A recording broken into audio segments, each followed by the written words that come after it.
नमस्कार दोस्तों। आज का हमारा जो विषय है वो है स्वराज, स्वदेशी बहिष्कार और सूरत विभाजन। तो आइए इसको समझने के लिए थोड़ा इसकी पृष्ठभूमि में जाते हैं। उस समय जो क्या था, बंगाल का विभाजन हुआ था 1905 में। बंगाल का विभाजन हुआ था और जो गवर्नर जनरल था उस समय वो कौन था? वो था लॉर्ड कर्जन। 1905 में भारत का गवर्नर जनरल कौन था? लॉर्ड कर्जन था। और बंगाल का विभाजन किया था उसने किया इसलिए था बंगाल का विभाजन।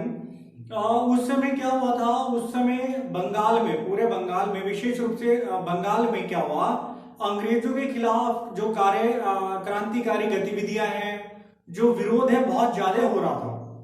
बहुत ज्यादा विरोध हो रहा था। उसका कारण यह था कि सबसे ज्यादा शोषण वहीं पर शुरू हुआ था, तो विरोध भी स्वाभाविक है वहीं पर होना शुरू हुआ। और वहां पर मुस्लिम और जो हिंदू लोग थे यूनाइट थे और इस कारण से विरोध हो रहा था। ठीक, तो अंग्रेजों की शुरू से एक पॉलिसी रही है, डिवाइड एंड रूल पॉलिसी। यहां पर भी उन्होंने यही काम किया। जो बंगाल का मुस्लिम बहुल क्षेत्र था उसको बना दिया पूर्वी बंगाल, जो आज की डेट में बांग्लादेश है।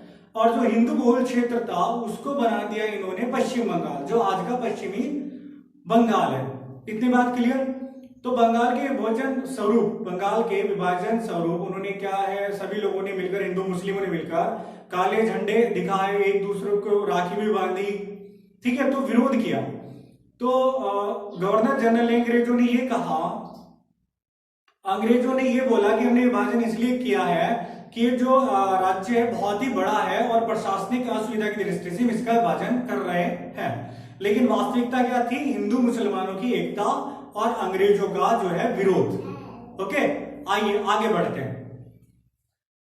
इसका जो कांग्रेस का हर वर्ष अधिवेशन होता था, तो 1905 का जो अधिवेशन है वो हुआ बनारस में। 1905 का अधिवेशन कहाँ हुआ? बनारस में। यानी कि जिस वर्ष बंगाल का विभाजन हुआ उस वर्ष दिसंबर में होता है अक्सर, 30 से 31 दिसंबर। तो इनका जो अधिवेशन हुआ वो कहाँ हुआ? बनारस में। और उस समय जो बनारस अधिवेशन के अध्यक्ष थे गोपाल कृष्ण गोखले। कौन थे? गोपाल कृष्ण गोखले। गोपाल कृष्ण गोखले महात्मा गांधी के गुरु। गोपाल कृष्ण गोखले महात्मा गांधी के गुरु बनारस अधिवेशन के अध्यक्ष थे। और यहां पर दरअसल यहीं से विरोध होना शुरू हुआ गरम दल और नरम दल के बीच। कांग्रेस के अंदर ही दो दल, दरअसल दो धड़े खड़े हो गए थे, एक गरम दल एक नरम दल। गरम दल क्या थे? उग्र विचारधारा वाले थे, युवा, एग्रेसिव टाइप के। और नरम दल कोई उदारवादी टाइप के, जो याचना करते रहते थे। जो भी उनकी मांग है उसको क्या है? याचना करते थे, प्रार्थना पत्र लिखते थे। अंग्रेजों ने माना तो ठीक है, नहीं माना तो कोई बात नहीं, बिल्कुल सभ्य तरीके से। और जो नरम दल वाले थे वो चाहते थे कोई आंदोलन खड़ा हो, आंदोलन करें, ठीक है, ताकि उनको, अंग्रेजों को चोट पहुंचे और तभी वो हमारी बात मानेंगे। तो 1905 में बनारस अधिवेशन में, जिसके अध्यक्ष गोपाल कृष्ण गोखले थे, उस अधिवेशन में बाल गंगाधर तिलक ने, जो नरम दल वाले थे, उनकी आलोचना की।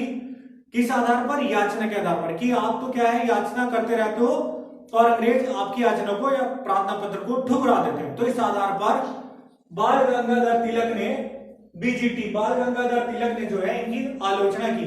तो मनमुटाव तो गरम दल नरम दल के बीच यहीं से शुरू हो चुका था। इसके बाद 1906 में हुआ। 1906 में क्या हुआ? 1906 में हुआ ये हुआ 1906 में कलकत्ता अधिवेशन। कलकत्ता में 1906 में क्या हुआ? कलकत्ता में अधिवेशन हुआ। और गरम दल के जो है अपने रास बिहारी बोस को बैठाना चाह रहे थे, जो उदारवादी थे। नरम दल के रास बिहारी बोस को बैठाना चाह रहे थे और गरम दल वाले अपने किसी नेता को अध्यक्ष पद पर बैठाना चाह रहे थे। लेकिन एक ऐसे व्यक्ति को, जिसको grand old man of India कहा जाता है, जिन्होंने अनब्रिटिश रूल इन इंडिया नामक पुस्तक भी लिखी। अनब्रिटिश रूल इन इंडिया नामक पुस्तक भी लिखी। कौन? दादा भाई नौरोजी। इनको अध्यक्ष बनाया गया। तो जाहिर सी बात है सभी लोग इनका सम्मान करते थे, तो नरम दल वाले भी शांत हो गए, गरम दल वाले भी शांत हो गए। तो 1906 में तो इसको टाल दिया गया, 7 में भी और 6 में भी। और पहली बार जो स्वराज शब्द का प्रयोग है, स्वराज शब्द का प्रयोग नौरोजी, कांग्रेस के मन से नौरोजी के द्वारा किया गया। इनकी 3 मांगे हैं, वो भी गर्म दल के कहने पर उनको बनाने के लिए उन्होंने मांगी। तो स्वराज 3 से स्वराज, स्वदेशी और शिक्षा, स्वराज, स्वदेशी और शिक्षा। पहली बार स्वराज की मांग हुई, इससे पहले वो चाह रहे थे कि अंग्रेजी शासन करते रहे, बस यहाँ पे डेवलपमेंट करते रहे। लेकिन अब उनको बात समझ में, गर्म दल वालों को बात समझ में आ गई, बिना स्वराज के हम अपने देश का भला नहीं कर पाएंगे। ओके, तो स्वराज, स्वदेशी, शिक्षा और बहिष्कार जैसे जो ये प्रस्ताव है वो पास हो गए। गर्म दल को बोला ठीक है जी, हम इन विषयों पर अब बात करेंगे। लेकिन 1907 में जो सूरत अधिवेशन हुआ, सूरत अधिवेशन में फिर नरम दल वाले रासबिहारी घोष को बैठाना चाह रहे थे, अध्यक्ष बनाना चाह रहे थे, और गर्म दल वाले लाला लाजपत राय और बाल गंगाधर तिलक को, लाला लाजपत राय और बाल गंगाधर तिलक को, और ये चाह रहे थे ये जो अधिवेशन है गर्म दल वाले, ये नागपुर में हो। कहां हो? नागपुर में। नागपुर, जबकि जो नरम दल वाले हैं वो चाह रहे थे सूरत में हो, जो सूरत किसका गढ़ है? गोपाल कृष्ण गोखले, महात्मा गांधी के गुरु, ये चाह रहे थे सूरत में। ओके, तो 1907 में ये स्पष्ट हो गया कि नरम दल वालों ने जो स्वदेशी शिक्षा और बहिष्कार के जो प्रस्ताव पास किया था वो केवल एक रणनीति थी, उनको टालने के लिए था केवल। उन्होंने उस पर कोई कार्य नहीं किया।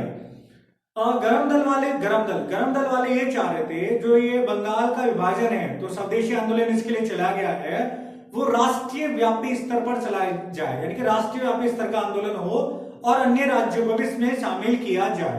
जबकि जो नरम दल वाले हैं वो ये चाह रहे थे नहीं, ये केवल बंगाल तक ही सीमित हो।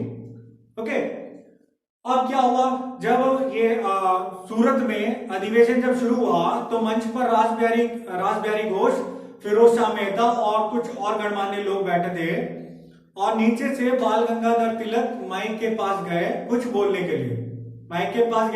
के लिए, और नरम दल वालों ने उनको जबरदस्ती पकड़कर नीचे उतार दिया। तो इतना बड़े आदमी को मंच से जबरदस्ती उतारना है, उनका सम्मान ना करना है, उनका अपमान करना है। तो फिर गर्म दल वालों ने क्या किया, भीड़ में से किसी ने चप्पल उठाई और सीधा मंच पे रासबिहारी घोष, फिरोज शाह मेहता की तरफ मार दी। तो मामला और बिगड़ गया। फाइनली क्या हुआ, पुलिस को बुलाना पड़ा। किसको? पुलिस को बुलाना पड़ा।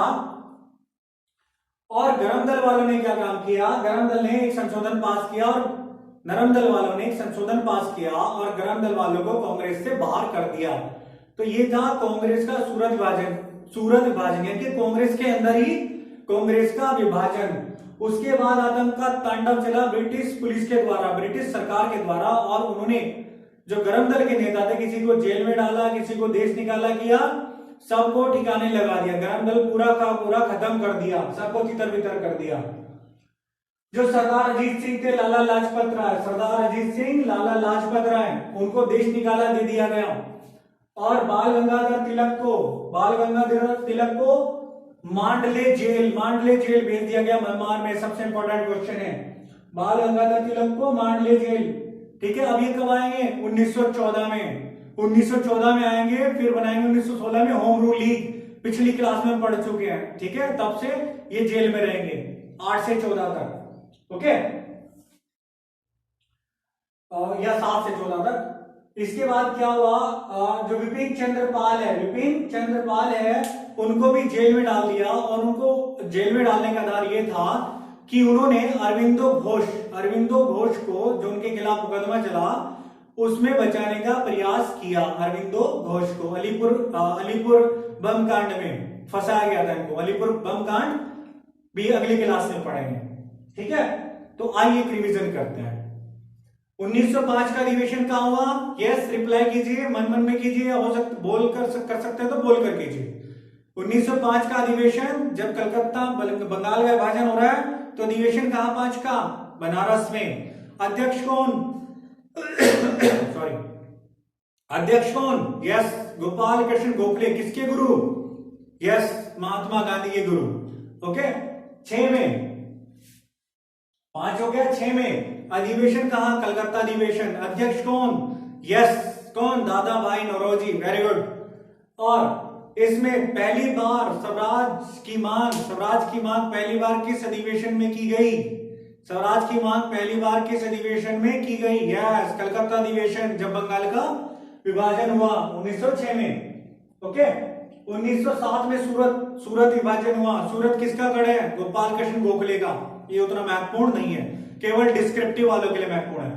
तो 1907 में, ठीक है, 1907 सूरत विभाजन में कांग्रेस गरम दल नरम दल में बट गए, बिल्कुल अलग अलग हो गई। अभी तक विचारधारा थी, अभी पूरा अलग हो गए सब। रास बिहारी घोष सूरत अधिवेशन के अध्यक्ष थे। Very very very important. Okay, और फिर क्या हुआ? दोनों में मतभेद हुआ, फाइनली पुलिस को बुलाना पड़ा। और क्या हुआ? पुलिस ने जेल में डालना शुरू कर दिया। देश निकाला किस को? सरदार अजीत सिंह को, और लाला लाजपत राय को भी देश निकाला। बाल गंगाधर तिलक को कौन से jail? Very important, yes yes yes, Mandalay jail, मेमार। ओके, और विपिन चंद्रपाल को भी जेल। क्यों? कि उन्होंने अरविंदो घोष का जो है पक्ष लिया था, उनके खिलाफ जोलीपुर बम कांड में जो उनको फंसाया गया था, उसमें उनको बचाने का प्रयास किया था। ओके, तो मैं समझता हूं आपको बहुत सारी बातें समझ में आई होंगी। डिस्क्रिप्टिव भी आप लिख सकते हैं जो बड़े एग्जाम की तैयारी कर रहे हैं। अदरवाइज जो फैक्ट्स हैं वो अगर आप इस प्रकार पढ़ेंगे डिटेल में तो आपको बात समझ में आ गई होगी। तो उसकी पृष्ठभूमि कहां से शुरू होती है? बंगाल विभाजन से। और बंगाल विभाजन से भी कहां से?